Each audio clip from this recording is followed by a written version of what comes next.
Pas pak do të vim me të ftuarën speciale të mam, siç e shihni kemi edhe një mysafire të veçantë në studio sot. Gjithsesi, një falënderim i veçantë shkon për mbështetësit e mam javë pas jave, Lajthiza dhe Dino Rios dhe të gjithë mbështetësit e tjerë që janë me ne dhe e çojnë përpara këtë podcast dhe mbi të gjitha ju të dashur miq që na ndiqni çdo javë dhe në çdo shorts dhe komentet që linin, lutem na bëni subscribe sepse është shumë e domosdoshme dhe shumë e qëndësishme për ne që të rritemi sa më shumë çdo ditë. Sigurisht ju duke na sugjeruar dhe duke lënë komentet tuaja. Pas pak vjen Mikesha e radhës. Mbaj mend ishte dita e dy që kishim mbritur në Kapri edhe kishim shëtitjen me jaht. Bleva një test në farmaci, isha e sigurt 95% mos më shumë të them, po e kam mbajtur atë testin në çantë dhe nuk e kam vërë. Vërtet ditës, sepse nuk doja akoma të isha kështu e lirë në thonjza për të shijuar atë gotën e shampanjës. Dhe atë ditë kam pirë shampanjë, jam larë, kam dojtur në diell, edhe testin e kisha në çantë.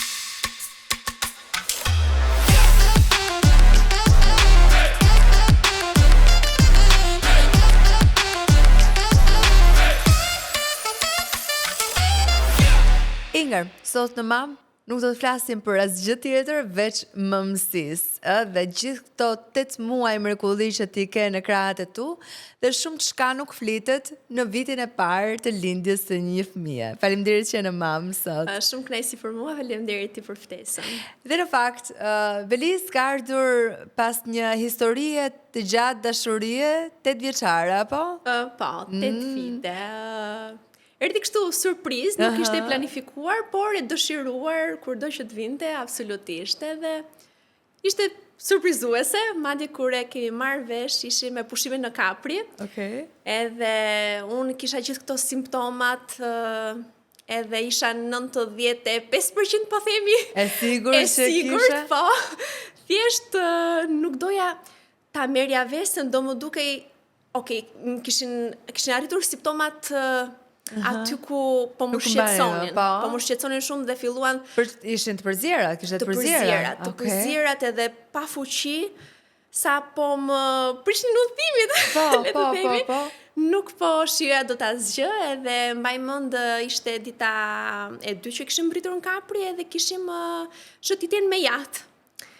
Bleva një test në farmaci, isha e sigurt 95% mos më shumë të them, po e kam mbajtur atë testin në çantë dhe nuk e kam vërë. Vërtet ditës, sepse nuk doja akoma të isha kështu e lirë në thonjza për të shijuar atë gotën e shampanjës. Dhe atë ditë kam pirë shampanjë, jam larë, kam dojtur në diell, edhe testin e kisha në çantë.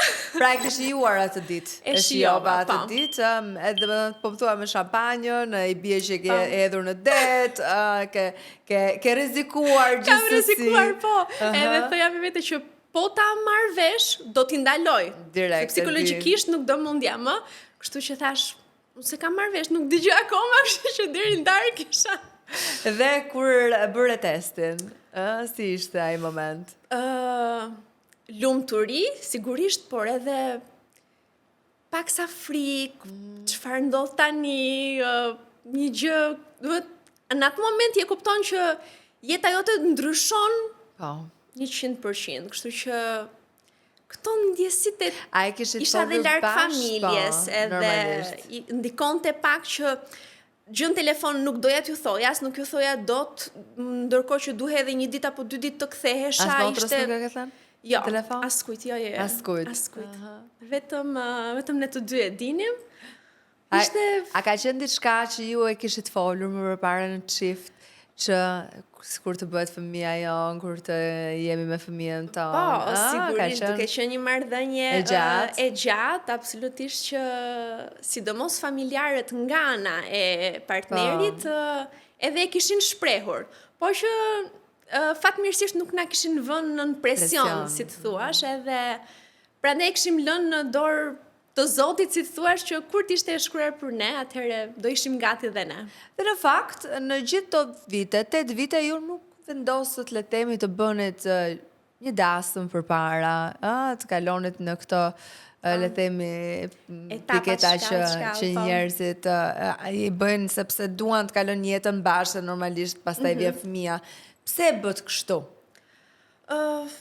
Nuk e di, të them të drejtën, kur ma bën këtë pyetje tani nuk e di. Ne të dy jemi tipa paksa të tërhequr, pra nuk kemi shumë të hedhur që njëri tjetë që fli madh, po themi për shembull për këto gjëra të tilla, edhe marrëdhënia jon ka ardhur kështu gradualisht, edhe na ka nikur vite të pakuptuar. Mos sa 4 vitet e para. Nëse në ato momente ne e kishim dëshirën apo e mendonim një dasëm për shembull, mua fatkeqësisht më ndodhi humbja e babait, edhe në ato moment as nuk e mendova më, mendoja që nuk mund të bëj një fest kaq të madhe apo dasmën time, duke qenë se familja ime nuk është e plot. Unë nuk do ta shijoja, kështu e ndave me të dashurin tënd, pra këtë idenë tënde që ndoshta martesa nuk është ne me njëri tjetrin në të shumtën e rasteve merrim me vesh në heshtje. E kuptojmë shumë mirë njëri tjetrin, edhe ai e di se si e mendoj unë edhe se si e dëshiroj unë, kështu që e ka kuptuar pa më pyetur fare se unë nuk kisha gjatë këtyre viteve në momentet e mia për të bërë një dasëm. Por mendon që do e veshësh një ditë fustanin në sëris? Kam shumë dëshirë, mendoj që po, të rritet pak beliz, nuk e di si mund të na shkoj jeta, kur mund të na vinë fëmijët e tjerë, nuk e di, por me dëshirë po, fustani bardhë është mendoj një ëndër që çdo vajzë ka edhe duhet përjetuar. Dhe unë ta sugjeroj në fakt, unë të gjitha gocave që kanë një dashuri të madhe në jetë dhe që duan le themi ta plotësojnë më shumë, unë gjithmonë ja sugjeroj pjesën e martesës, dasma është shumë e bukur, është diçka për të shijuar, diçka për ta pasur ti për veten tënde, por edhe për të gëzuar me njerëzit që ke pranë. Absolutisht do të jetë një kujtim që nuk do të ishet asnjëherë nga mendja. Prandaj unë edhe Turiani insistojmë gjithmonë tek njerëzit që duhet martohen, duhet bëni dasëm, shumë e rëndësishme. Mirë, kur ti more vesh ai testi u bë me 2 vija, dore direkt i thaj, jam shëndetshëm, apo jo, nuk ka ndodhur kështu. Sepse kishim qenë gjithë kohën bashkë, do të ishim me pushime dhe ishte ai e kishte kuptuar, unë i kisha thënë simptomat e gjitha e kishte kuptuar, edhe të dyni ishim të sigurt. Kur dole nga tualeti thjesht aprovove. Isha e pa fjalë, më thënë fiks me këtë fytyrën që nuk dje që të thoja edhe ishte mos e kuptueshme. Edhe cila ishte gjëja e parë që ai bëri?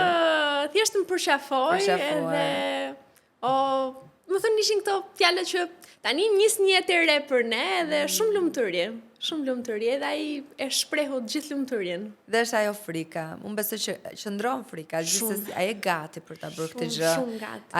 Ai ke gjërat në vi për ta nisur këtë rrugtim. Mendoni që do jeni të fortë mjaftueshëm, më thënë fillojnë ato pikëtyre e para besoj, për çdo çift. Shumë frikë. Shumë frikë. Se di, duke qenë se unë jam edhe fëmia i madh në familje, të gjitha gjërat për herë të parë më ndodhin mua. Të ndodhin ty. Kështu që unë kam atë sikletin e madh edhe të shprehjes së gjërave për herë të parë në familje. Edhe ishte edhe kjo pjesë jo frikë mund ta them, po shumë emocion, ankth se si do të reagojnë, se si unë nuk kam asnjë nga prindrit e mi, po as familjarë të tjerë pra të familjes time, pra as gjyshja, se unë jetoj shumë pranë me gjyshen, nuk kanë qenë persona asnjëherë të na më saktë ju jemi dukur gjithmonë të vegjël. Jeni të vogla, jeni të vegjël dhe kur nuk na është bërë kjo biseda që kur do bëni me fëmijë, kurse si, po duke shumë e largët, dhe prandaj edhe unë ndjesha shumë në siklet se si do t'ja u thoja. E si athe? Si ja thash. Kam ardhur në Tiranë, nuk ju kam treguar akoma, kam pritur që të bëja ekon e parë. Pra kam ardhur, më duket ka qenë ditë e shtunë, kam pritur në Tiranë, lash direkt tek takim të doktorin, po, të hënën, edhe bëra ekon. Mora vesh se si ishte gjendja, se si isha, dhe ditën e nesërme me shumë ankth, ishim në shtëpi, ka qenë vetëm mami edhe motra. Ishim në sallon, mami e shikoja që ishte e përgjumur, do ta zinte gjumi gati, kishte celularin afër. Due date im kishte dalë më 18 prill. Lindja e mamit tim është më 19 prill. edhe nuk e di pse kisha një lloj dëshire edhe e manifestova gjatë gjithë kohës, që momentin e parë që e mora vesh që po sikur bebja ime të lindë një ditë me mamin tim. Po, edhe mendova t'i shkruaj i fotografoj Ekon, ja dërgoj në WhatsApp dhe i them, nëna, do vi për ditëlindjen tënde. Çfarë ndodhi? Mami në zuri gjumi, i ra telefoni, u përgjigj në telefon dhe nuk e pa fare mesazhin që kishte ardhur. Më thën kam dojtur mos të them një orë apo më shumë aty mbrapa divanit me celular në dorë se doja ta xhiroj reagimin. Edhe nuk po ndodhte asgjë, nuk dija ç'të bëja. Vjen motra nga dhoma edhe ja afrohet aty. Fillon mami merr celularin, e hap edhe shikoj që bën një lloj shikimi të çuditshëm, nuk po e kuptonte, a nuk donte ta nuk po e kuptoja se çfarë po ndodhte. Edhe i afrohet Xhodi, motra e shikon, edhe thot, kthehet nga unë edhe i mbushen syt me lotë asaj, kurse mami mbaj mend ishte komplet e hutuar, e shtangur, e mpir, edhe as nga divani nuk është çuar madje aq e tronditur për mirë po themi ishte. Kështu e morën vesh mami edhe Xhodi edhe motra, më pas ju tham prindërve të partnerit, edhe vllajt tim, e kështu e kam mbajtur shumë intime, shumë private, po. Si kanë qenë ato muaj? Edhe qoftë edhe me daljet e tua televizive, se të fillin problematikat të tjera në atë mesë, që nuk duhet ta tregosh njerëzve ta mbash e private sa më tepër. Qëlloj që kanë qenë pra ishte fund vere, fund gushti edhe më favorizoi pak se ishim të shkëputur pothuajse nga shoqëria apo nga njerëzit e tjerë, pra të gjithë janë me pushime, nga projekt, po. Të gjithë janë me pushime dhe akoma nuk janë rikthyer. Kështu që kjo më ndihmoi paksa. Më ndihmoi edhe pjesa që unë prej disa muajsh kisha lënë punën televizion, edhe po ashtu nuk kisha angazhuar çdo ditë takoja shumë njerëz. Këto gjërat më ndihmuan derisa unë të merrja pak veten, sepse ato muajt e parë kanë qenë vështirë. Muajt shumë të vështirë për pjesën e të përzierjeve. Isha gjatë gjithë kohës e bajatur, nuk dilja dot nga shtëpia, nuk ushqesha dot, nuk haja dot sepse më pas do ta nxirja. Këto më kanë shqetësuar pak, por për fat mirë më pas ka qenë një shtatzanie qetë. Një shtatzanie qetë edhe shumë e mbar. Nuk është se ka pasur surpriza. Jo, asgjë. E kam shijuar, e kam vazhduar rutinën time, po një lloj, le të themi, jam stërvitur, kam udhëtuar deri në muajin 8, mos gaboj. Do me thonë, nuk e kam ndjer veten si shtatzën, nuk kam qenë as e rënduar. E kuptoj. Ka shkuar shumë mirë, e kuptoj shumë bukur. Me kilogramat kishin okay, do të thënë. Me kilogramët pa kuptuar, po në fund të shtatzanisë isha 22 kg plus. Ndikoj pak, nëse lexova unë, ndikoj pak edhe që unë në fillim të shtatzanisë isha deficit kalorik edhe në kilogram tim, pra më pak nuk kisha qenë asnjëherë. Kështu që kjo ndikonte që të merrje pak më shumë. Po, në fund të shtatzanisë, po, isha 22 kg më shumë, edhe pse nuk dukej, nuk pata këtë fryrjen që i ndodh disa vajzave, pra vetëm barku më dukej pak, po kështu nga gjatësia, po më ka favorizuar dhe gjatësia, po, kështu që ka qenë shumë bar, pra nuk e kam ndjerë në asnjë moment veten shtatzën për tu stepur nga diçka. E kuptoj. Mirë, në ato muaj dhe më përpara, ti dëshira jote ishte të kishe një vajzë apo të kishe një djalë kur bëre niptin, trego pak. Dëshira ime shumë e madhe për vajzë. Vërtet. Nuk e di, po i admiroja gratë dhe vajzat, edhe mamin tim që kishte 2 vajza. Do me thonë, nuk e di, më duket një dhuratë e jashtëzakonshme për një familje dhe për një grua të ketë një vajzë. Absolutisht edhe djem, të dyja gjinit janë bekim, por fiksimi për vajzën ishte paksa i frikshëm deri në një pikë ku pak para se të merrja vesh përgjigjen e niptit, i thash vetes, Inger, stop, ndalo së menduar, sepse çdo gjë, çdo ide, çdo save në Instagram për veshje apo për çdo lloj gjë mua më lidhte me vajzë, pra nuk shikoj asnjë moment gjëra për çuna. Dhe një moment u ndjeva shumë keq, thash shikoj Inger se nëse mund t'jesh mam çuni, po, një mam çuni edhe do ndjesha shumë keq si kam menduar kështu. do e fillova të ndjesha në faj edhe 2-3 javë të fundit po themi para se ta merja vesh, se unë bëra niptin dhe lash nuk e zbulova, duke qenë se doja të bëja një fest të vogël, gender reveal, edhe nuk e mora vesh, nuk e kisha zbuluar akoma. Ndalova së menduari për vajzë, isha tjerë qatë jetë, unë absolutisht që do isha e lumtur, po njerëzit pranë vetes filluan të më thonin, më duket se e ke djalë, aj sa më mbushën mendjen që do vinte djalë. Më mbush mendja dhe mbaj mend që tek festa e gender reveal-it kur ka shpërthyer ajo ngjyra roz, nuk e di, po mendoja sikur thjesht është një surprizë, po bëhet një surprizë, po bënin qefin se nuk ka mundësi të ishte vërtet aq shumë të dëshiruar e kisha. Ishte gëzimi më i madh, nuk e di. Që mund të merre vesh pra. E kishe imagjinuar veten kështu si mami apo ndryshe? Kështu si çje, pra. Në fakt e kisha imagjinuar, por jo shumë. Të them drejtën, Orina, nuk e di, po kam menduar gjithmonë dhe kam pasur dëshirë, e kam menduar veten mama një vajze, por nuk është se kam menduar se si do t'jem unë si mama. E çuditshme, por nuk ka ndodhur. Po deri tani jam krenare absolutisht që çdo që ti ke pasur normalisht. Jam jashtë parashikimeve dhe jam krenare deri diku për mamin që jam për Belizjen. Ke dashur një lindje natyrale, ke insistuar për një lindje natyrale deri në fund. Pse kjo dëshirë? Nuk e di, po eksperienca për shumë në familjen time, mami im na ka lindur të 3 fëmijët natyralisht. Gjyshja ime po ashtu, pra rrethi familjar më kishin treguar këtë eksperiencë, edhe duke menduar që është një dhuratë që Zoti e ka bërë për çdo grua, pra e ka krijuar Zoti gruan, e ka përcaktuar që do të lind, edhe lind në mënyrë natyrale, në këtë mënyrë, atëherë kam menduar se do të jetë ndjesia më e bukur, edhe do të jetë nuk e di, po do ta ndjeja shumë më fort sikur lindja të ishte natyralisht.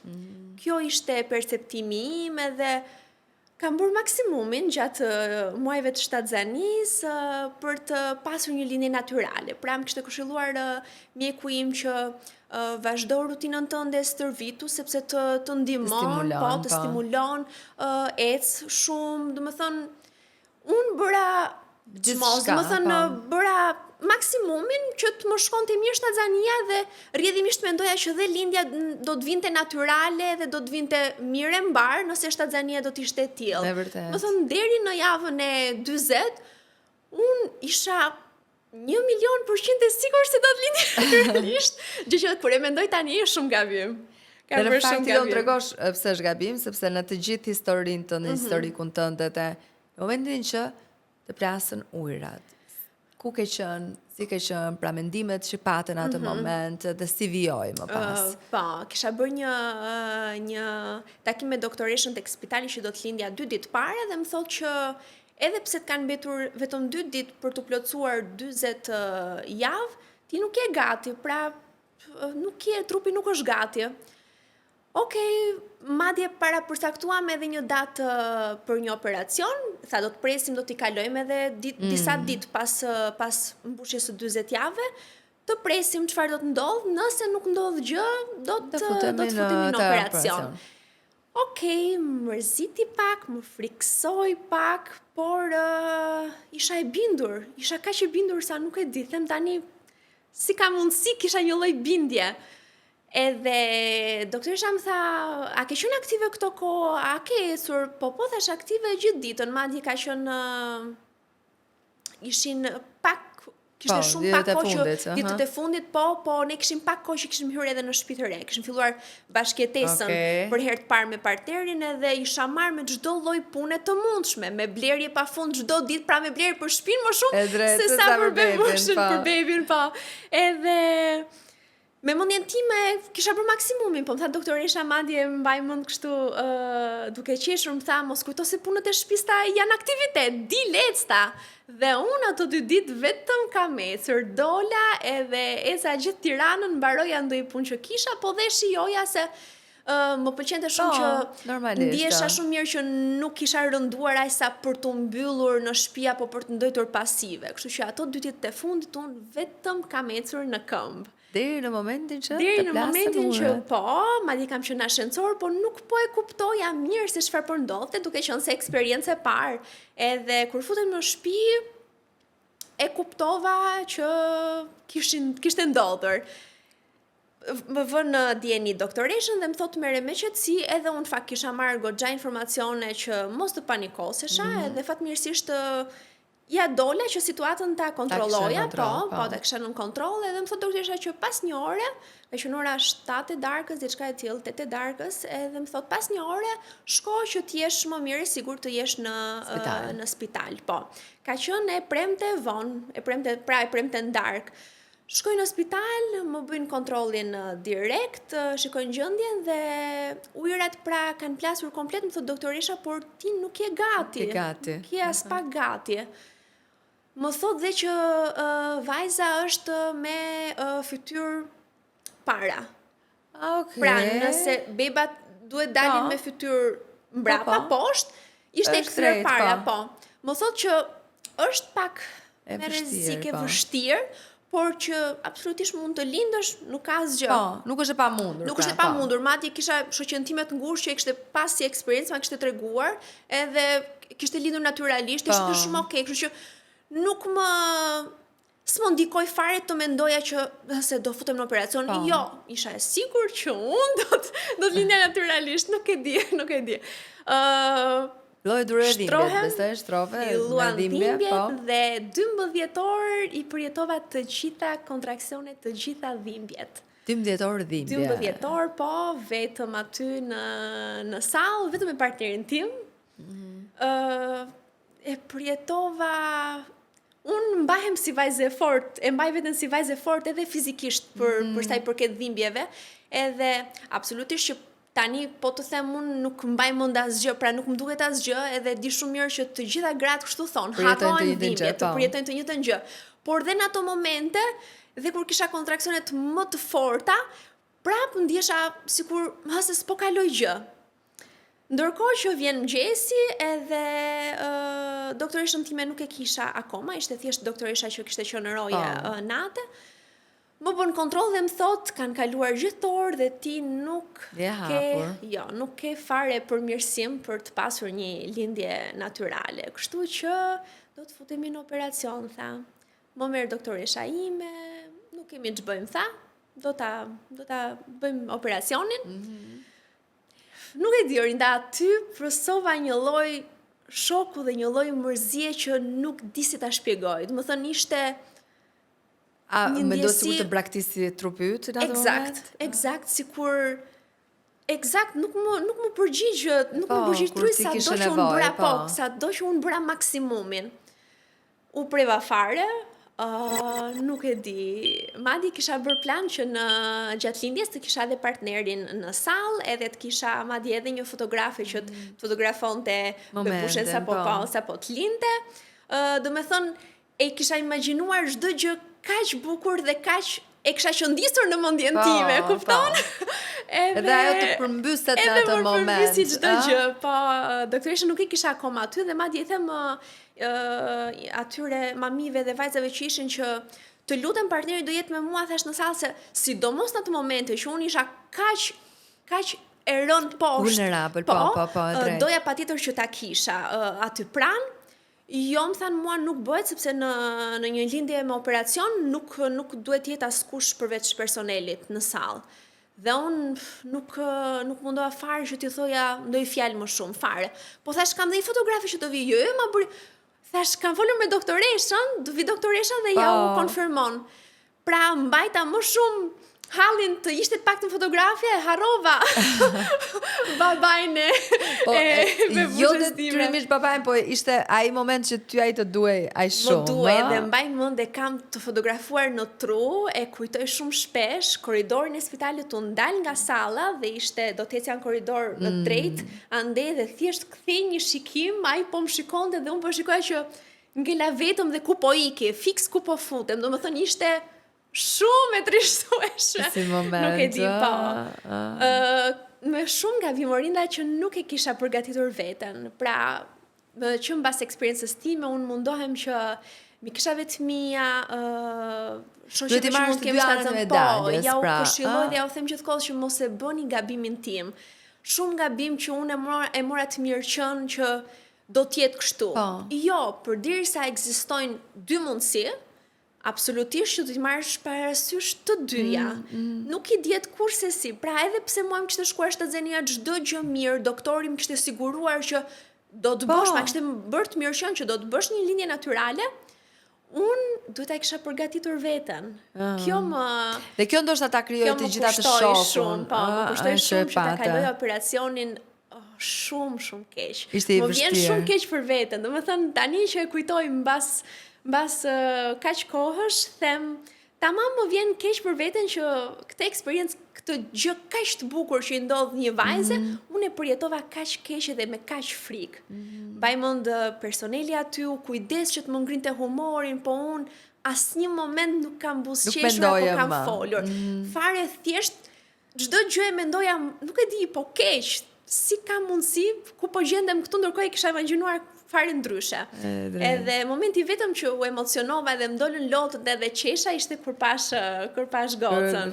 Po që ta sollën afër vetes, për pak minuta, ja kërkova në fakt që ta kisha sa më afër vetes, ma vendosnin pak ndoshta edhe pse e di që rrethanat është e pamundur kur ti kryen operacion, por duhet që ta kisha sa më pranë, në fakt thjesht ma vendosën një moment këtu te faqja dhe ma veshën direkt e ma vendosën afër, unë mund ta përkodhelja vetëm me dorë fytyrën e saj, më duke shumë larg. Po sa mirë që kanë lënë televizisht e dorën, se zakonisht se lënë as dorën. Më duke të mërshme që më lanë vetëm kaq pak. Më duke, domethënë të gjithën e lidhja me ja, unë nuk linda natyrisht, domethënë bëra operacion dhe prandaj nuk po e kam as vajzën kaq pranë sa dua. Më duke shumë larg aty ku e kisha. Pra çdo mendim nuk ishte i bukur. Edhe për këtë mërzitem edhe më vjen keq, por sepse është ai përjetimi atij momentit që ti e thua pse? Do të pse do të kisha marrë gjithë atë momentin e bukur, duhet ta kisha marrë me vete, ta kisha kujtim të mirë. Po të paktën kujtim fotografi ti mbajte. Po. Kjo është gjë, kanë thënë dhe fotografes mbasi mbaroi, ti ke qenë gjëja më e bukur që mund të ndodhte mbas ardhjes në jetë, pra mbas lindjes gocës në sallë, ishte gjëja më e bukur dhe më e mirë që më ndodhi. Po, them sa mirë që bëra. Kur i shikoj tani ato fotot, më kthejnë komplet ndjesin e trisht që pata, por edhe kur shikoj Belizin sa po lindur, është një emocion shumë i bukur. Domethënë, dhe ja u sugjeroj të gjitha vajzave, absolutisht kush ka dëshirë, po, edhe që ta bëj, është një kujtim që, domethënë, nuk e di se sa bukur do t'jetë për vajzën, për Belizin, që kur t'jetë e rritur dhe ta kuptoj, do thotë, o zot, çfarë kujtimesh më ke në fakt është vërtet unë e kisha harruar fare, më bën ata që ishin aty dhe lavdi zotit i kisha ata aty për të mos të kisha shkuar fare në mendje një gjë tillë. Po, vërtet me fat. Po unë e kisha frikën që ja sikur askush mos ta ketë mendjen të ma bëj këtë dhuratë, si thua, kështu që e mora parasysh. Jo, ke bërë shumë mirë, ke bërë shumë. U sigurova. Gjithënia dhe vështirësitë. Kjo është një tjetër etapë që nis sapo lind bebi. Që po ashtu nuk e kisha ditur, edhe e kisha imagjinuar kaq perfekte dhe të bukur si lindja ime natyrale. Sërish ka surpriza. Po, sërish ka surpriza. Çfarë ka diçka nga ajo që ti ke mësuar që gratë shkojnë të paprgatitura në këtë pikë? Po, informacion, Orinda, duhet shumë informacion. Unë mendoja se isha përgatitur, mendoja se kisha marrë informacion, i kisha bërë ato përgatitjet e mia, i kisha blerë të gjitha ato paketat nga specialistët e laktacionit, të cilat të udhëzojnë se si duhet veprosh, por nuk i kisha kushtuar vëmendjen e madhe të duhur, mund të them, kam kuptuar që po, i kam lexuar përciptas ose kam menduar që i kam kuptuar, por jo. Ndoshta duhet patjetër eksperienca e parë, pra duhet ta kalosh që ta kuptosh mirë. Por kjo nuk do të thotë që nuk duhet të marr informacion. Domethënë, e super sugjeroj dhe këshilloj që duhet pafundësi informacion para. ti jesh e përgatitur, të paktën se si të pozicionosh fëmijën, po. Ti jesh e përgatitur se si duhet veprosh për stimulimin e qumshtit. Do të thënë, duen patjetër disa informacione nëse ke dëshirë që të vazhdosh gjithdhënien eksperiencën. Cile ishte ajo sfide jotja? Qëllimi kyç kryesor ishte që ti ishe ekskluzivisht vetëm me G. Po, kisha shumë dëshirë. Po. Thash, ashtu si për lindjen kisha marrë shkas apo eksperiencën e mamit ton, edhe tek gjithdhënia po ashtu njësoj. Pra mami jon na ka arritur të 3 fëmijëve me G, edhe kisha shumë dëshirë, absolutisht që është gjë më dukej edhe para se ta provoja, edhe tani sigurisht që e pohoj, që është gjëja më e bukur, më e mrekullueshme, më hynore, që nga trupi yt jep përveç se jep jetë e sjell në jetë, por edhe e ushqen, po. Edhe isha shumë me të timen po bëja maksimumin, do bëja maksimumin që gjithdhënien ta kisha ekskluzive dhe ta vazhdoja sa më gjatë. Duke sikur shkonte okay, në ato. Po, duke sikur shkonte okay. Gjumin ajo e bënte qetësisht. Po, mua i parë ishte kaq i bukur për ne, sa nuk ta shpjegoj dot. Më duke sikur çdo gjë po shkonte mrekullisht mirë. Fatmirësisht Beliz ka qenë një bebe shumë e qetë, shumë pajësore, nuk qante, flinte gjatë gjithë natës pa asnjë zgjim, pra. Flinte në, ato muajt e parë, që muajin e parë flinte që në gjumi i darkës rreth orës 10 kujtoj, deri në mëngjes pa asnjë zgjim, kur zgjohej madje, nuk zgjohej me të qartë, thjesht unë e kuptoja, pra ndoshta ajo bënte ndonjë të vogël që unë e kuptoja, por nuk ishte bebe që qante. Dhe kjo mua më kishte lënë të kuptoja, më saktë të gjithë familjarëve, partnerit tim, mamit tim, vjerës time, që është çdo gjë okay. Po, edhe për të ngopur, nuk e kishim vënë ndryshim asnjë moment që ndoshta vajza nuk ngopet apo s'po shton pesh apo. Dhe kështu duke qenë kaq rehat, kaq mirë, nuk shkojmë as për të peshuar. Një muaj ishim kaq rehat. Te pediatria, jo, as thjesht bëm ato, kishim, nuk e kujtoj tani, po vaksin pas 2 ditësh pas lindjes apo pas 1 dite që shkuam. Shkuam tek materniteti ku lindëm për të bërë, ka qenë vaksina e. Nuk ja bëm para se të dilte? Po, por ishte një vaksin që se kujtoj cila, ishte 1 ditë pas, 2 ditë pas, apo jo, më duket a kishin mbaruar vaksinat, a diçka e tillë që na bëri që të ktheheshim 1 ditë pas, a 2 ditë pas në maternitet prapë për ta bërë vaksinën. Kështu që nuk shkuam fare te pediatri as te konsultori as ku 1 muaj. Kur goca bëri 1 muaj e fiks, duhet shkojmë urgjent, thash se kemi lënë shumë vonë, jemi të vetmit, nuk e di. Të gjithë shkojnë javën e parë, pa mbushtat madje. Eksakt, ne kishim ndoj qetësi fare, duke qenë se na ishte dukur çdo gjë okay. Shkojmë tek konsultoria, aty tek lagja dhe pediatria thot, vajza nuk ka shtuar pesh. Mirë që s'ka shtuar, po ka rënë edhe 100 gram ose gapoja diçka e tillë. Momenti i parë, o zoti i madh, çfarë pas kam bërë? Një trishtim që nuk di të ta shpjegoj, nuk gjej fjalë. Nuk më ngrohu as pak as pediatria në fakt që të më thoshte shiko se ndoshta është muaj i parë, ardhja e qumshtit tënd ndikon absolutisht, je një nënë e re, pra prisja pak më shumë, të më jepte pak më shumë zemër. Por thjesht pediatria më tha që duhet fillojmë urgjent formulën, vajza ka nevojë të shtoj pesh absolutisht, sepse është në rritje, edhe kthehem në shtëpi shumë e friksuar. Një tjetër goditje për ty. Shumë, kjo ishte, i kisha harruar të tjerat. I kisha harruar të tjerat, më duk e tmerrshme që unë nuk kisha qenë aftë të kuptoja nëse po e ushqja siç duhet, edhe ai ishte në rregull vajza. Po nuk të shpjegoj formën se më ndalonin. Jo, në fakt, kujtoj që thjesht peshoj vajzën, e mati ishte okay, ishte zgjatur, perimetri kokës ishte rritur, pra ishte çdo gjë okay përveç peshës. Dhe nuk më tha asgjë tjetër, as nuk më pyeti asgjë tjetër, veç se më tha, duhet t'i nisësh formulën. Pra prisja ndoshta pak më shumë këshillim, sepse është dhe komunikimi i parë, ka qenë komunikimi i parë për ju. Edhe unë vrisja mundin tani, si ka mundësi, sepse vajza ime fleqet, nuk qan. Kur mbaron së piri është e qetë. nuk kisha asnjë indicie që mua të më çonte të mendoja që diçka nuk po shkon.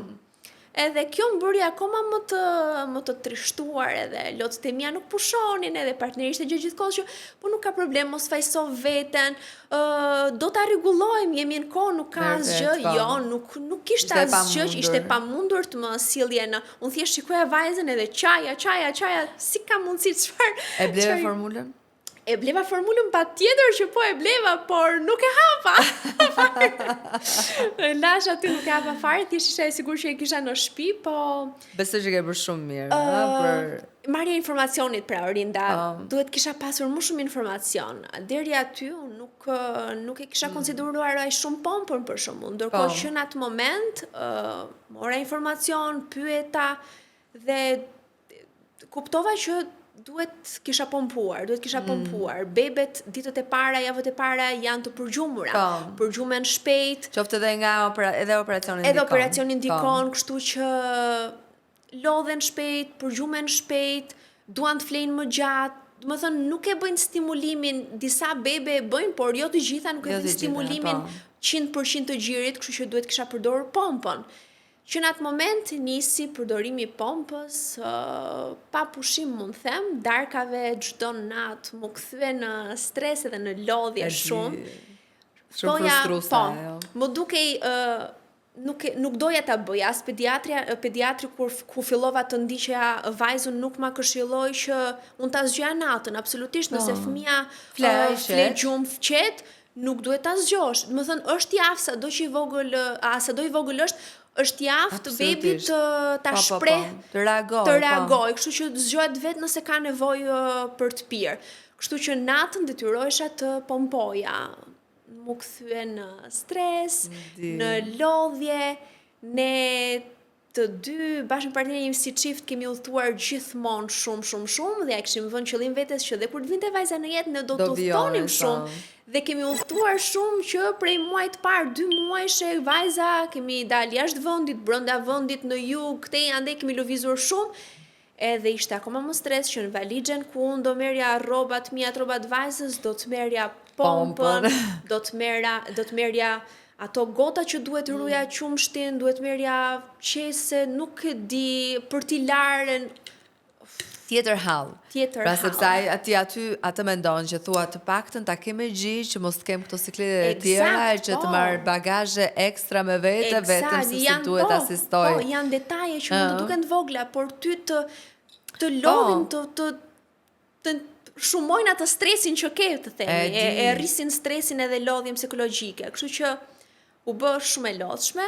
Por si u ndjeve ti në ato momente, ai vendimi që ti more që jo, unë nuk do e ushqej me formulë, unë do vazhdoj ta ushqej me gji, do gjej formën, pra fakti që gjete pjesën e pompës, se besoj ka qenë vendimi vështirë, u komunikua edhe me bashortin një gjë tillë. Po, por ai kishte shumë besim te unë, edhe tek ndjesitë e mia. Më thoshte bëj atë që ti mendon se është më e mira.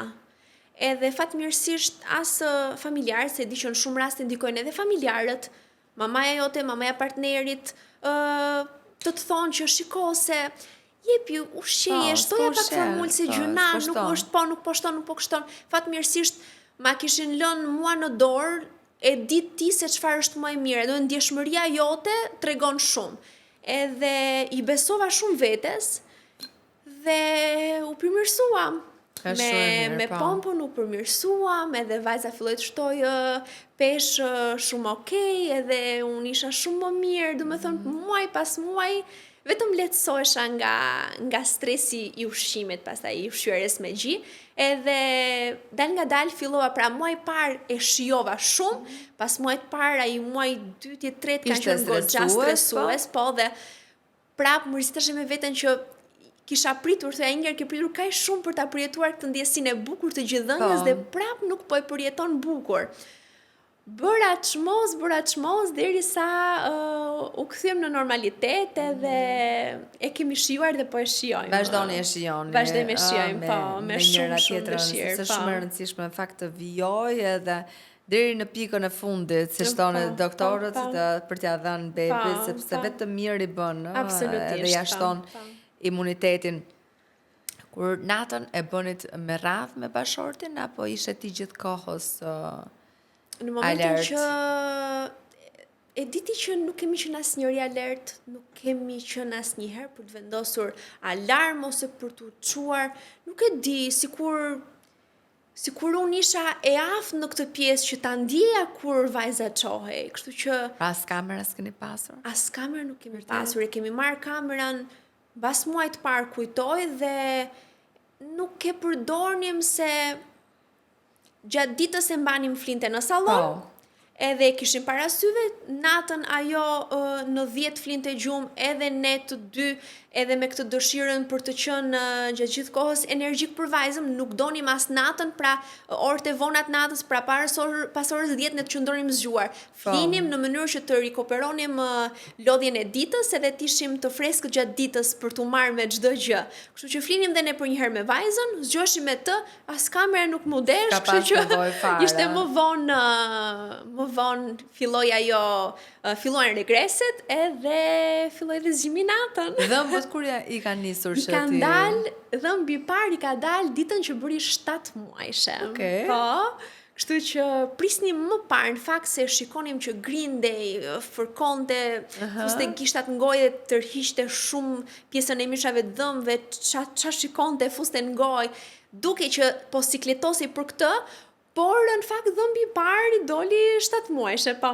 Po, është natë, për shembull ti kishe ndonjë medikament ekstra që i jepje për këtë punë? Jo, Qetësues? si kam përdorur asgjë. Nuk e ke përdorur asnjëherë. Sepse nuk ka qenë, të thash, fatmirësisht Beliz ka qenë një bebe, edhe është një bebe e qetë. Më thonë, nuk është një bebe, nuk kemi pasur fatmirësisht deri tani asnjë episod të qarave që nuk di çfarë ti bësh. Unë e kam gjetur gjithmonë zgjidhjen, mendoj që është e mbar ajo.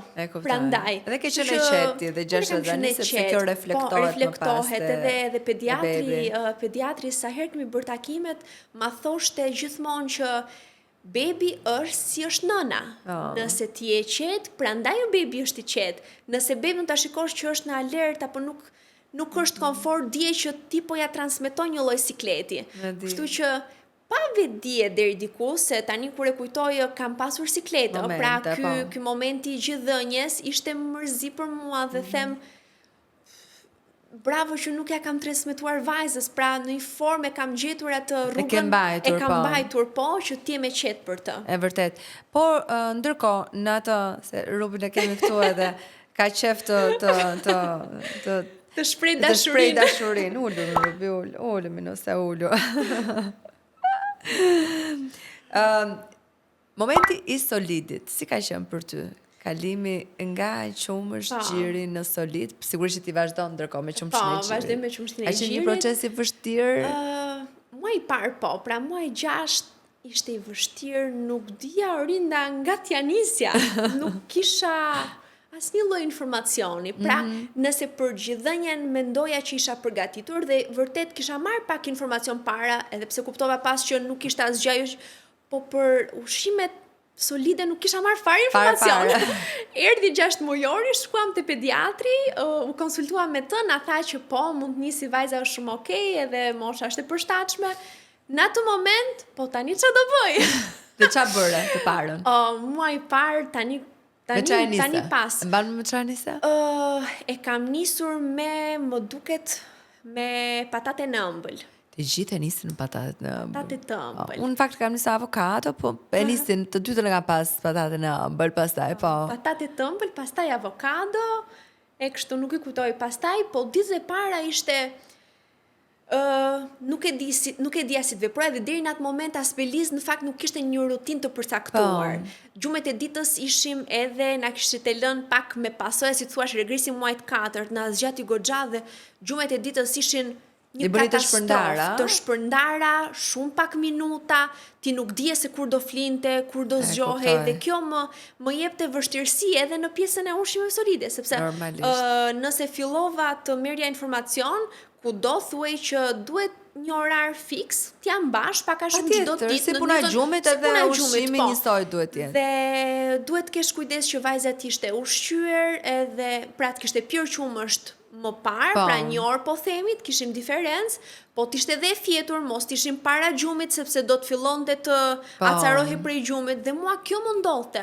Unë nuk dija se kur do flinte, dhe momentin që unë filloja t'i jepja ushqimin, acarohej dhe për gjume, dhe ma linte fare, dhe Në tjetër atër kuptova, sfidë, thash, kjo nuk e ka fare që ushqimin, do t'jetë një bebe që nuk do t'ushqehet, demoralizimi në maksimum që filloj një tjetër proces i vështirë. E di. Por në fakt vetëm ai muaj 6 ishte që e them ishte pak fajim se nuk kisha marrë masat. E kuptoj. Më pas u stabilizuam edhe po, e ka që ushqimin, pra nuk është lupse e madhe që të haj gjatë gjithë kohës, Po e shijon, por e shijon, po vaktet i shijon mirë. A ka vese?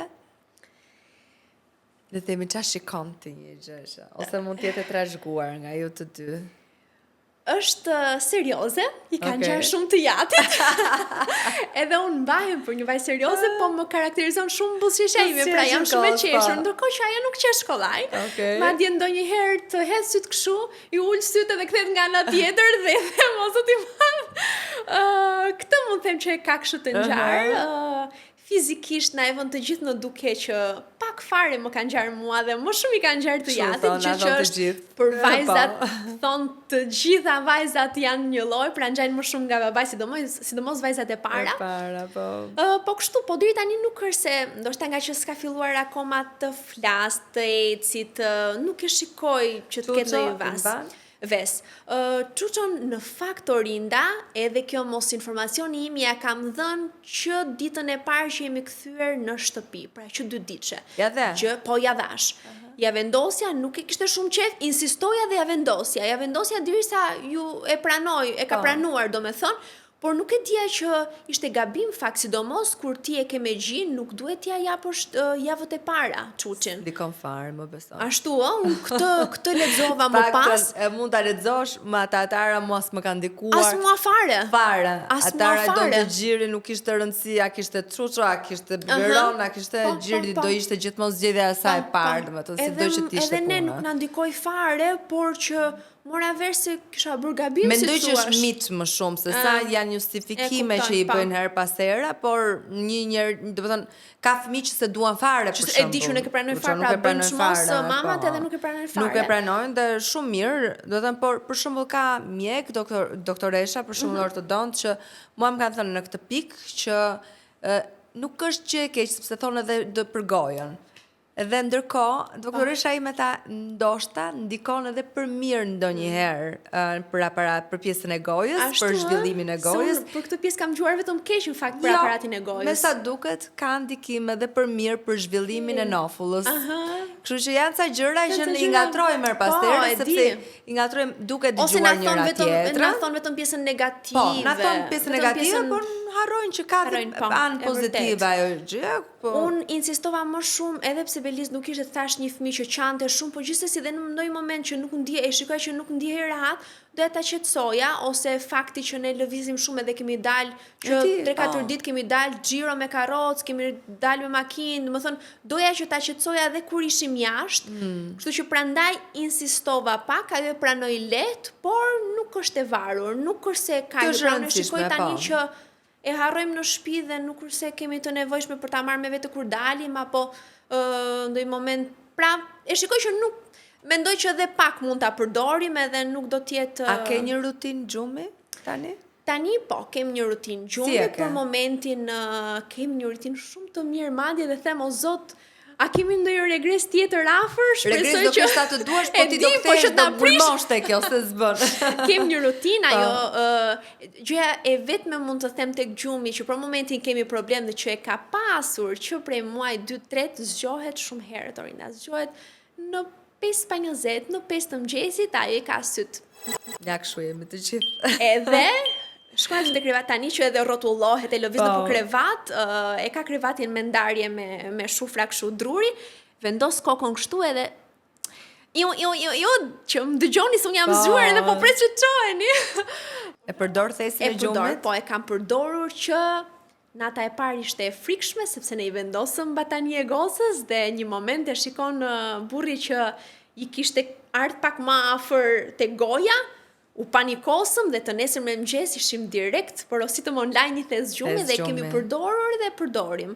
Më duket shumë lehtësi në këtë pjesë. Absolutisht. Ti nuk ke nevojë u zbulua natën, u mbulua për organë, e vesh sa mendon në saj temperature sidomos, e vesh poshtë, e vesh thesin edhe më duket shumë mirë. A ke qenë fiksuar me pjesën e veshjeve, ti vesh kujdes se mos më ftofet, ke pas këtë? Kam pasur kujdes që ta vesh lehtë, që mos më djersitet dhe të më ftohet.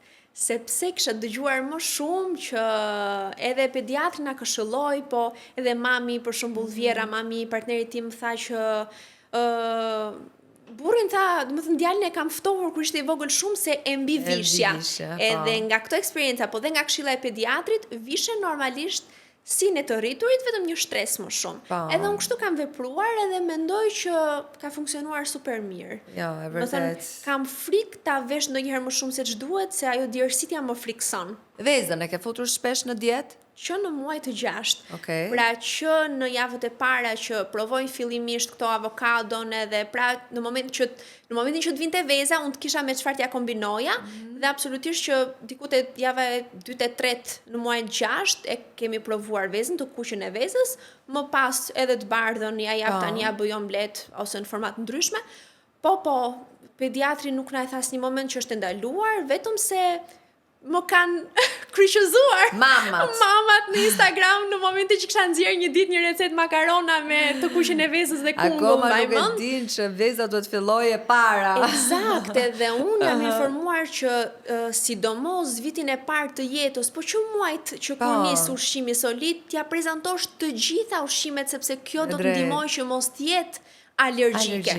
Nëse ti do t'ja provosh vonë, ka shumë gjasa që ti bëj alergjia i ushqim. Kështu që sidomos ne në shtëpinë tonë që i kemi konsumuar shumë vezë gjithmonë, jemi shumë të bëjnë mirë. Dhe ti absolutisht, kështu që e kam pasur me merak, mund të them që vajza ta pëlqej dhe ta haj dhe e ka Frutat e thata ja ke nisur? Po. Pra të bluara, si miell. Po.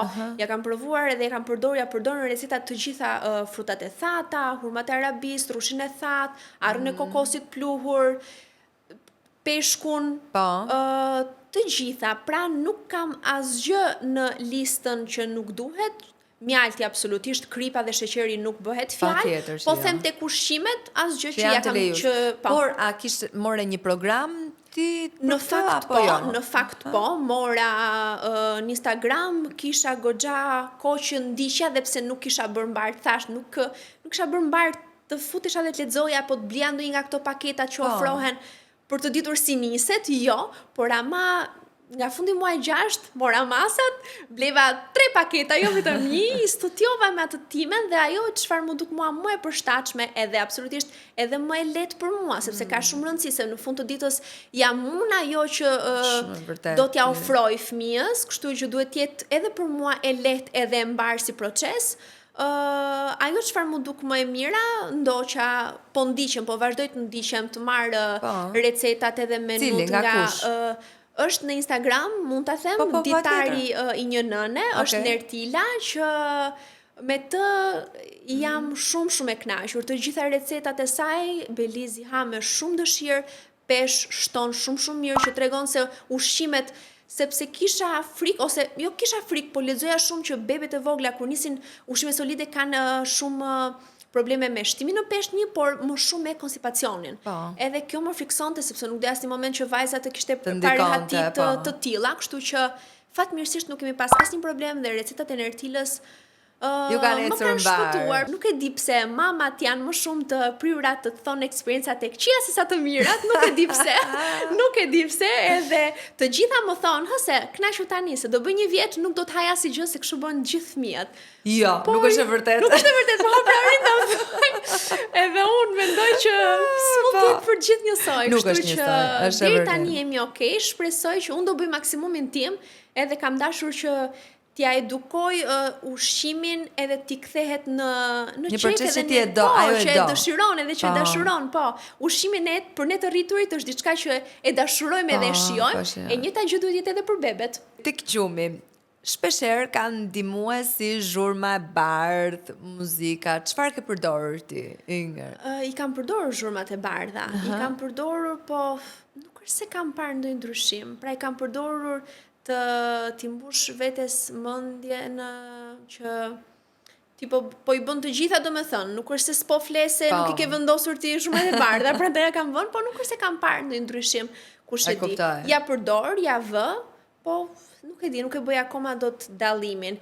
Ja përdor më shumë për të rregulluar mëngjesin, që mos të zgjohet në 5, por prap nuk po më funksionon. Jo, nuk funksionon, është ora e saj biologjike, kështu që mos e tento fare. Kam bërë maksimumin, e kemi ashtuar vendin maksimalisht, gjë që edhe kur çohem nuk shoh dot asgjë, maksimalisht edhe zhurmat e bardha ja kam vendosur edhe s'ka asnjë ndryshim. Jo, nuk kanë ndikim, ashtu do jetë, sepse ashtu është tipi fëmijës, ka fëmijë që zgjohen lumturisht në ora 8 të mëngjesit edhe kështu me lumturi edhe për prindrit, por ka fëmijë edhe si goca ime, edhe si goca jote që do zgjohen herët në të gdhir, pak gdhir, më saktë edhe. Pak gdhir, në 5:20 edhe është duke qeshur.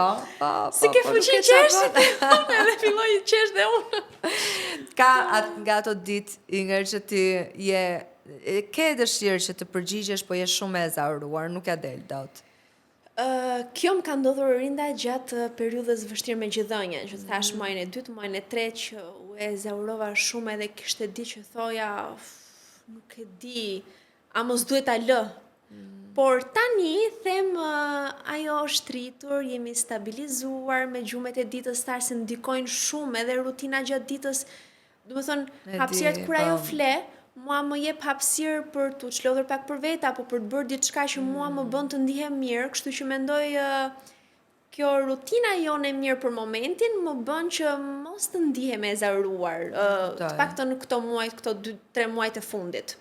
Ta shijosh pra, sepse ti je shkëputur plotësisht edhe nga puna, kështu që je dedikuar plotësisht asaj. Plotësisht, edhe këtu kam dëshiruar gjithmonë, kam menduar gjithmonë që fëmijët e mi t'i rriz vet, kenë për kujdesin time maksimale, edhe fatmirësisht që e kemi edhe mundësin që unë mos të dalë në punë, por të punoj vetëm bashorti edhe të mundem të rri me vajzën. Do të thënë, më duket një dhuratë e herëzakonshme që unë mund të qëndroj me të gjatë gjithë kohës, edhe ta rriz vetë, edhe ta edukoj ashtu siç dua unë, edhe të marri jo veset e mia, po të marri këtë po të gjithë përkujdesin tënde që i duhet mendoj që është asgjë nuk do t'i bëj më mirë se kjo. Është shumë e vërtetë. Të ndëjur me nënën vitet e para të jetës, edhe me sa kam lexuar, po edhe ndjeshmëria ime si mama tani, ma thotë që ajo është mirë sepse rri me mua. A ka pasur momente baby blues apo depresionin në rrugtimin tënd? Baby blues, po. Sidomos thash mbas muajit parë edhe këto peripecit me gjithënjen, po. Si e kuptove? Qaja shumë. Qaja disa herë gjatë ditës, nuk ndjesha sikur s'po bëja maksimumin ose s'po bëja asgjë, ndërkohë që ishte bashorti që më thoshte ti po bën më shumë se ç'duhet. Nuk është e vërtet, por sado do të ngushëllojnë fjalët, nuk e ndryshon dot gjendjen tënde, por kanë qenë shumë të vogla. Fatmirësisht unë ashtu si shtatzanin edhe postpartum e kam shijuar dhe po e shijoj shumë. Madje ma vën në dukje edhe njerëzit që takoj, apo mikeshat e mia virtuale, po edhe shoqet e mia të ngushta që i takoj nga afër që Inger ti po e shijon shumë, e ke shprehur dhe në rrjetet sociale, pra e tregon në një farë mënyre që je e qetë dhe po e shijon Belizin, dhe në të vërtetë po, absolutisht që fëmia ka shumë për të marrë sfida, por mendoj që ajo si fëmijë mbar, edhe unë kështu e qetë, të dyja bashk kemi bërë që ta harmonizojmë këtë periudhën, ta kalojmë kështu qetë e bukur. Beliz, në fakt, rastësisht e kam gjetur në një nga libra që po lexoja periudhën kur isha shtatzën, ne po kërkonim emra, por rinda duke qenë se unë edhe ime modër edhe im vëlla kemi emra të veçantë, emra që nuk i dëgjon shpesh ose pothuajse fare. jemi ndjekur gjatë gjithë jetës nga kjo fjalia që pra gjë e parë që më thot njëri kur më takon mua ka qenë gjithmonë ose emër të veçantë ke. Më pëlqen shumë emri im. Edhe kjo më ka bërë që ta mendoja gjithmonë si gjë shumë të vështirë vendosjen e emrit të fëmijëve të mi. Ku do të gjej unë kaq të veçantë sa emri im për shembull? Gjë që edhe në ditët e sotme ishte akoma më shumë e vështirë. Sado kërkoja, prisa sugjerime nga të afërm, googulloja, nuk e di, por nuk kam mundur as të gjej asnjë emër që të më godiste apo të më dukej super i veçantë, derisa lexova Beliz. Më duk shumë i bukur, e futa në listë, po nuk është se më duk më i bukuri. Thjesht me kalimin e kohës e dija që kishte ngelur vetëm ai si opsioni nga lista e disa emra, vetëm ai si opsioni më i bukur, edhe bashorti u fiksua edhe tha që vetëm Beliz do të jetë, ky është emri, edhe unë që në atë moment absolutisht e dashurova edhe më pëlqen, pra sado që kisha menduar gjithmonë një emër super të veçantë, është i veçantë, është jo shumë i përdorur, nuk e kam dëgjuar shpesh. Edhe qëndron edhe me ato shkronja që unë kam pasur dëshirë, pra B-ja më pëlqen edhe L-ja brenda e bën një emër kokete. Kështu që më pëlqen. Beliz, edhe tani duket sikur emri është bërë për të, si çdo emër për çdo fëmijë. Po kur e shikon vajzën atë, ta kishte marrë këtë nga unë. Syt Orinda, atara më duket atare ka jeshil. I ka jeshil, shumë bukur edhe jeshilja, po syt tanë blu nuk e di, nuk i mori as Beliz. I duken kështu si jeshil, po jo shumë të përqendruar, të theksuar, blu jo ajo, prisja, thasht paktën në syt, thot mi kishte marrë ngjyrën, por jo, gjithsesi është okay. Vetëm formën e kokës. Formën e kokës e ka origjinal si unë e vogël, është komplimenti më i shpesh që kemi marrë, që kam marrë që kur ka lindur, pra në çdo foto, në çdo video që unë postoj në Instagram, çfarë i ke bërë që e ka kokën kështu, çfarë jashtëku i ke vënë, si e ke mbajtur, si nuk i kam bërë në fakt asnjë lloj gjëje. Jam i sigurt që është gjenetike, sepse mami im edhe familjarët e mi tregojnë që është kopje, koka ime, ajo formë koke që unë kam pasur kur isha e vogël. Edhe atara këtë pjesën e kokës ma ka marrë. Mua dhe atë thotë shqyr të paktën kokën. Po, të njëjtën gjë edhe bashortim. Të kokën sepse vetëm forma e kokës është e mirë edhe duhet një gos duhet ta ketë kokën e bukur. Absolutisht. Edhe tani ai thot madje shqyr thotë që ta ka marrë ty. Si prish që ti zgjaten flokët, ja ka përshbish talesa se do t'i ngjaj koka shumë bukur. Po, vetëm kokën ma ka marrë. E je fiksuar ta vesh gjithmonë me gjëra le të themi që tregojnë tamam që është gocë, kupton apo i pëlqen edhe. Jo, do me thënë, nëse deri para pak vitesh u fut ky trendi i ngjyrave bezhe dhe neutrale, plot, unë jam deri diku, por jo, më pëlqen edhe ngjyrat e ndezura. Edhe Belizi shkojnë shumë e kam parë, ku kasin ngjyrat për bebet i çelin i gëzojnë, kështu që thjesht nuk kam anin, Beliz nuk vendos fjongo, deri tani jo, nuk i kam vendosur asnjëherë, nuk e di më dukur si por flokët apo jo, asnjëherë, as nuk mendoj se do t'ja pres. Mirë bën. Jo, ka lidhje fare, mendoj që nuk është kot kjo pritja se do t'i shumohen, jo. S'kemi vendosur fjongo, na kanë ngatruar në të shumtën e rasteve për çun, po nuk më bën fare të ndihem keq. Nuk e vesh me shumë fjongo edhe në përveshje ose vetëm me roze që të duket që është vajzë. Jo, më pëlqen edhe ngjyrat kafe, jeshile, pra ngjyrat e tjera që e ngatërohet si çun, po mua nuk më krijon asnjë problem. Dhe e kuptoj që s'të krijon, po e bëjnë këtë shqiptarët, le themi edhe njerëz në përgjithësi, janë të patakt në formën e të shprehurit. Jo vetëm për pjesën çuna gos, po edhe në mënyrën që t'japin mend le të themi nga eksperienca e tyre që mendojnë që ka qenë mirë, po ndërkohë harrojnë që ka qenë mirë për ta dhe jo detyrimisht për mua. Japin eksperiencën e tyre, ty të flasin për më të keqen, pra më vështirësitë, mendojnë që të gjitha do të kalojmë të njëjtat gjëra ashtu si ato, por janë pak të patakte dhe janë më shumë vetë mamat, Orinda, vetë vajzat, vetë gratë, ato që tregohen të patakta, të pak kujdesshme, në një fjalë që duket kështu sikur nuk është asgjë, por ama të ndikon. Dikush i përjeton më shumë, dikush më pak, unë fatmirësisht i kam përjetuar pak, po të ndikon. Pra Për shembull, ka pasur raste të qëndësishme për shembull të personave që të kanë ndjekur ty nga ana mjekësore dhe dikush ti ka sharë, sepse edhe këtë se kuptoj, domethënë që ti je duke u ndjekur me dikë dhe ai përpiqet që të hedhi poshtë mjekun që ti po ndiqesh. Eksakt, po kam pasur 2-3 raste të them që më kanë sharë në një farë formë apo më kanë treguar që kemi pas një eksperiencë shumë të keqe me doktorin që ti po ndiqesh. Okej, unë nuk jam tip që as të tregoj me pa edukat, si të thuash dhe të them, jo, si mund të ma thuash mua këtë gjë, apo e kam pranuar, kam thënë, më kam mërzitur për momentin edhe më duket shumë e patakt, shumë e pahishme. Me thënë ti thuash një gruaje shtatzën që kujdese mund të kesh fatin e keq me të. I ke besuar trupin tënd dhe ardhjen e jetë të fëmijës tënd, shiko se kam pasur eksperiencë të mëshme, do ta kesh edhe ti. Nuk është që nuk është e vërtet, sepse e ka treguar historia që nuk është e vërtet. Sigurisht, kemi eksperienca të këqija, po kemi 1 milion të mira. Kjo mendoj që ka të bëj shumë, sidomos gjatë kohës shtatzanisë, nga trupat tanë, nga ne pikë së pari. Jo vetëm mjeku e ka në dorë. Më shumë është ne gjenetika jonë, si do të përgjigjemi ne. Po, mendoj që është përqindja më e lartë është kjo. E harrojmë këtë gjë. Po, mundohemi të delegojmë ato të këqijat vetëm na kanë fajin të tjerë, vetëm të tjerë, të vetë jo. E drejtë është, kjo është e dukshme në fakt në shumë pjesë edhe unë e shikoj qoftë edhe në rrjet se si reagojnë karshi një eksperiencë të një mami, si puna jote që vjen këtu dhe ndan eksperiencën e vet.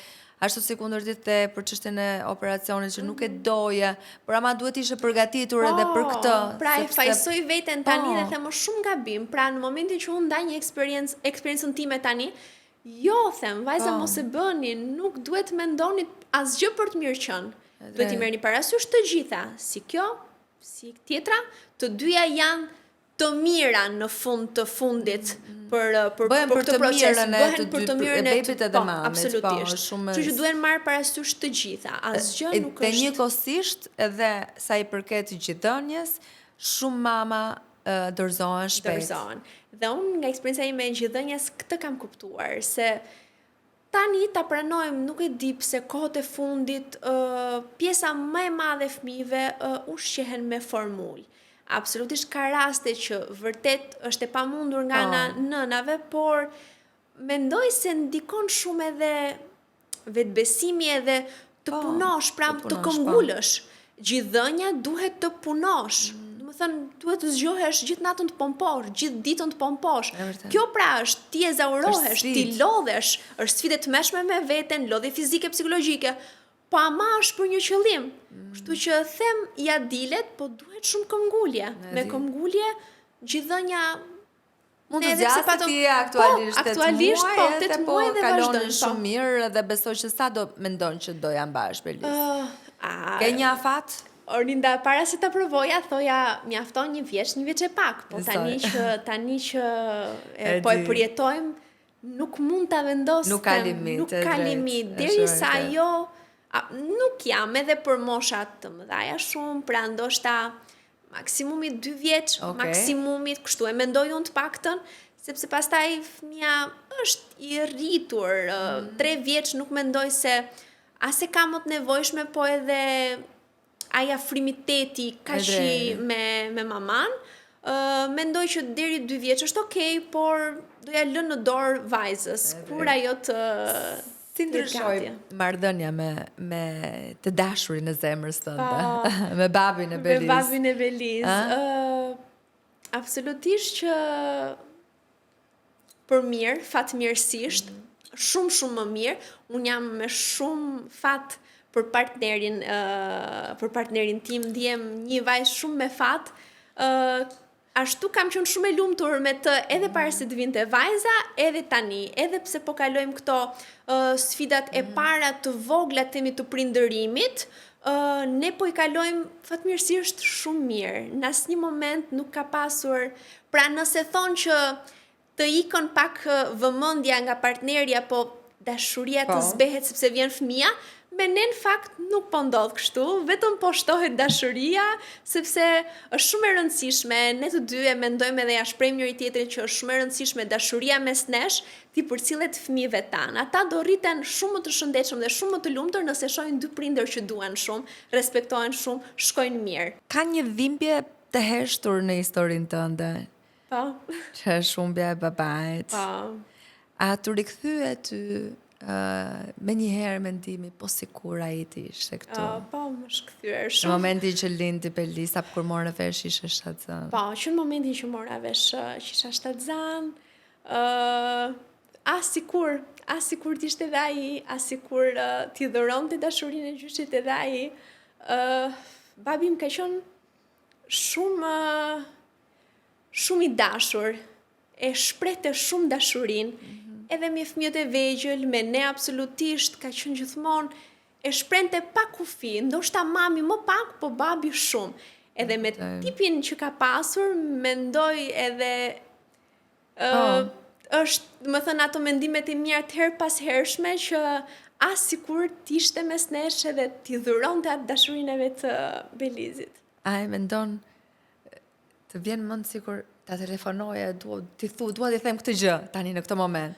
Për gocën, Nuk e di se ndoshta është gjë e papërjetuar edhe ti nuk e ka menduar kaq imtësisht, por për shembull akoma emrin e tij në telefon? Absolutisht. E ruan, po. E ruaj emrin, nuk e fshi numrin e telefonit. Madje pak pasi ndroi jetë, absolutisht që do bëheshin të gjitha procedurat, mbylljet e kontratave, po çfarë kishte, edhe kartën e bankës e mbaj ende dhe sot në kulet të tijën, edhe më dukej sikur, nuk e di, është ndjesi pak e çuditshme, sepse nuk do ta pranosh që ai nuk është më dhe nuk do ta përdor atë më. Numrin e telefonit, kartën e bankës, gjërat e tij, domethënë janë ca detaje që vetëm dikush që ka përjetuar të njëjtën dhimbje më kupton. A është ndryshe? Ke një ndjesi ndryshe kur bësh ndërkohë që ke humbur prindin? E di pse ta them këtë gjë? Sepse ndodh shpesh, e kam provuar mbrapa këtë gjë, babi im i përjetoi të gjithë, bë me 7-1 për embesa, kështu që pati përmbushje, le të themi, prindërore, gjysh emocionale.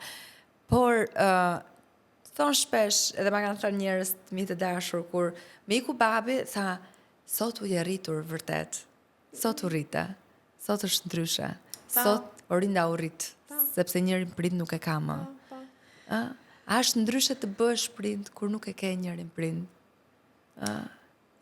Unë e kam ndjerë këtë rritjen që në momentin që e humba babin, edhe pse nuk kisha prind. Më thënë akoma nuk kishte ardhur një jetë Beliz. Babim ka 4 vite që është ndarë nga jeta, edhe që në atë moment unë u rrita, edhe mos të them që edhe në disa ndjesi u ngurtësova, u bëra e fortë, sepse duhet ta mposhtja dhimbjen për situatën, për familjen, për motrën, për vllajën, për mamin tim. Po unë fakt kam të njëjtën përjetim edhe nga mamaja ime. Mamaja ime i ka humbur të 2 prindrit shumë e re. Asnjë nga nipërit dhe mbesat, pra as unë as motra as vllai nuk kemi lindur kur ata kanë qenë gjallë. Pra ka ndruar jetë, ka qenë vetëm gjyshi nga mami gjallë kur unë kam lindur, edhe për pak muaj ka ndruar jetë. Unë isha shumë pak muajshe kur ai ndroi jetë. Pra ne nuk e kemi përjetuar fare dashurinë e gjyshërve nga mami. Kemi pasur fatin, jemi rritur në shtëpi me gjyshit nga babi, por nga mami jo. Edhe e kam parë vuajtjen e mamit tim gjatë gjithë jetës se si ishte të mos i kishte prindrit, edhe që fëmijët e saj mos ta përjetonin këtë, mos ta merrnin dashurinë e prindërve, apo mos ta shijonte teksa i shikonte të lumtur, eksaktësisht, siç po e shijoj unë tani kaq shumë pamjen e mamit tim me Belizin, kur është me të edhe lumturinë që i ka sjell. Edhe vetëm më ndërroj sa i lumtur do t'ishte edhe babi po t'ishte. Njëkohësisht. Çfarë do doje që babi ju të shite sot tek ty si nën?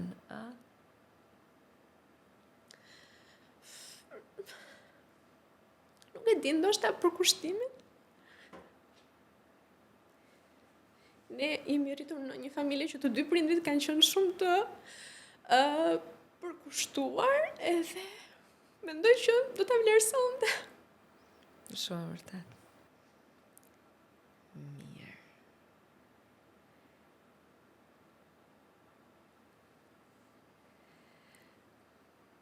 Nëse një nënë e re po të dëgjon sot, çfarë do i thoje ti? Çfarë do t'i thoja unë? Shumë besim në vete. Shumë besim në vete, por kjo nuk do të thotë të marrësh të mirëqen atë që ti beson edhe mendon. Shumë informacion. Kjo periudhë dhe kjo gjë që i ndodh gruas ka nevojë për shumë informacion. Edhe kjo është ndihmës e madhe që ne jetojmë në kohë të tilla që informacione kemi pafund. Nuk duhet edhe të harxojmë fare për të marrë informacion, kështu që sa më shumë informacion, sa më shumë investim tek vetja ato muajt të shtatzanisë, edhe më parë pse jo, ndoshta unë e marr të mirëqen sepse kam bërë një jetë shëndetshme gjithmonë. Po, se marr me sport normalisht. Po, jam kujdesur gjithmonë për ushqimin edhe për trupin. Por një përkujdesje akoma më të madhe gjatë muajve të shtatzanisë, gjatë muajve të gjithëdhënies, shumë dashuri për trupin, për veten, sepse çdo gjë do t'ja përcjellësh fëmijës. Kështu që kjo është këshilla ime, mos merrni të mirëqen asgjë. Mos shkoni si unë të bindur se do të shkoni me një lindje natyrale e se do të keni një gjithëdhënie të bukur edhe të lehtë. Ka shumë vështirësi, por duhet forcë edhe shumë këmbgulje. Kur Belisi ta shikoj këtë episod të mam pas disa viteve, çfarë do që ajo të kuptoj për nënën e saj nga kjo intervistë? Shumë emocionuese kur e mendon që ajo do rritet një ditë edhe do shikoj. Unë madje nuk e di, jam për shumë emocionale çdo ditë sepse shikoj që rritet shpejt, edhe më duket sikur duke u rritur e fëmijët largohen. Edhe kjo më frikson shumë. Po, ka shumë kohë, ka shumë kohë. Imagjinohu që tani, zoti ma, nuk e di. Po, do doja shumë që të kuptoj se unë edhe babai saj kemi dhënë shumë dashuri edhe shumë përkujdesje. Pra, unë jam e gatshme jo të harroj veten time, nuk e them këtë edhe nuk ja sugjeroj asnjë gruaj, asnjë vajze të harroj veten e saj për fëmijën, jo. Të bëj maksimumin edhe më të mirën dhe për veten e saj, sepse kështu do të rrisë një fëmijë të shëndetshëm, por t'i kushtoj vëmendjen maksimale edhe t'i lërë ca gjëra që mund të bëhen edhe më vonë, por fëmia nuk do të jetë më i vogël. Mendoj që vitet e para të jetës Orinda kanë një rëndësi shumë të madhe. Pra, themelet hidhen tani për të pasur më vonë një fëmijë edhe një njeri më saktë të edukuar mirë edhe me një zemër të mirë paqësor. Kështu që uroj shumë që ajo ta ketë kuptuar edhe pa e parë këtë episod, po sidomos kështu që e shpreh unë. Cili ka qenë produkti që se kishe menduar fare, por pa cilin ti sot nuk ja del dot? Më fal, po duhet mendohem pak. Vërtet? Nuk e di. Me asnjë produkt nuk jam e lidhur fort. Nuk e lidhur fort. Mendoj që është edhe një gjë e mirë. Me asnjë produkt nuk jam që shikoj se unë nuk bëj dot pa këtë. Jo. Por një produkt që e blen të gjithë, por ti për Belizën nuk të hyrin punë fare. S'më ka hyrë në punë. Termometri digital. Lavdi zotit akoma nuk ka që duhet. Eksakt, fix, po s'më ka hyrë në punë. Nuk të ka hyrë në punë, po. Produkti që do ta blije 2 herë pa u menduar fare. Për sa i përket vajzës? Vajzës, vetes, një gjë që... Vetes kremi i gjirit. Gjatë shtatzanisë, por edhe pas të gjithë e thonë është shpëtim. Kështu që mos të ana shkaloni asnjëherë produkt. Çfarë të ndihmoi më shumë në netët pa gjumë? Të flija orët e mëngjesit që të rinte burri me gocën ose vjera ime apo mami dhe unë të flija pak në mëngjes. Ato orët e mëngjesit janë të pakrahasueshme.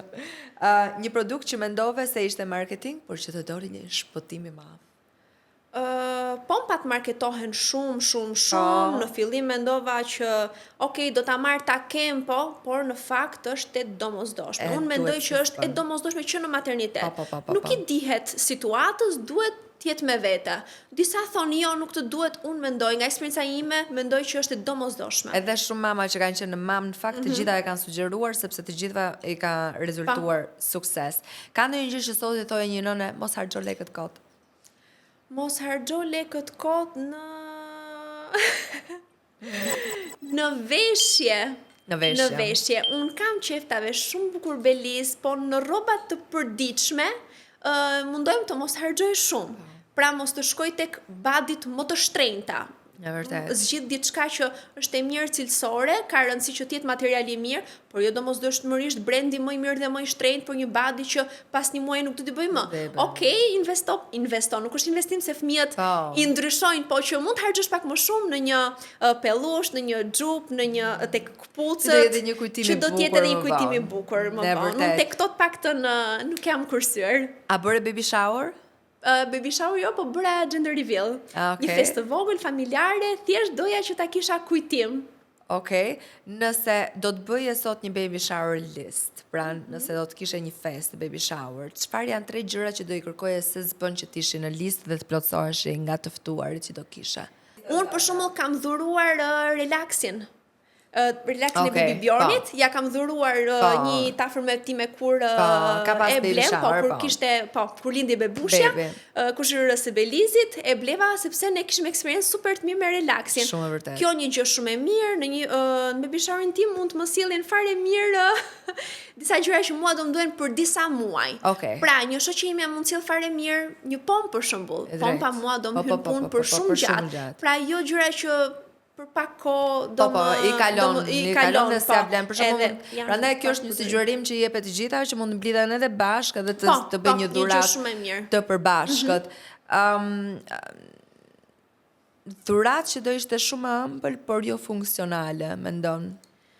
Shumë e ëmbël janë këto, sidomos para se të lind, janë veshjet që unë kam marrë goxha veshje në para se të lindte vajza dhe që s'ja kam veshur asnjë pothuajse sepse o nuk i kanë qëndruar mirë o kur ka ardhur koha. Pra, më duket një harxhim, shpenzim i çuar dëm. E drejtë. Pra, te veshjet duhet keni një kujdes. Te veshjet kujdes. Më mirë dhuro një arush, ai arushi do të jetë kujtim se sa një veshje. Çfarë është diçka, pra le të themi, çfarë do doje që njerëzit të dhuronin më shumë për nënën apo për bebin në këto momente që e diti që nga eksperienca ime mendoj që më të vlefshme janë për nënën, sepse janë sa për duket pra nënës një nën 7 zën nuk i para i bëhen veshje dhurat. E drejtë. Kështu që i bëhen ca gjëra që asaj duhen për një kohë relativisht pak më të gjatë dhe mendoj që janë më të dobishme se sa për bebin. Për bebin, pra kjo është më shumë për nënën. Ka pasur diçka që të ka ndihmuar shumë emocionalisht në rutinë që ti është pak më fleksibël. Dalja jashtë nga shtëpia, mos qëndrimi në shtëpi.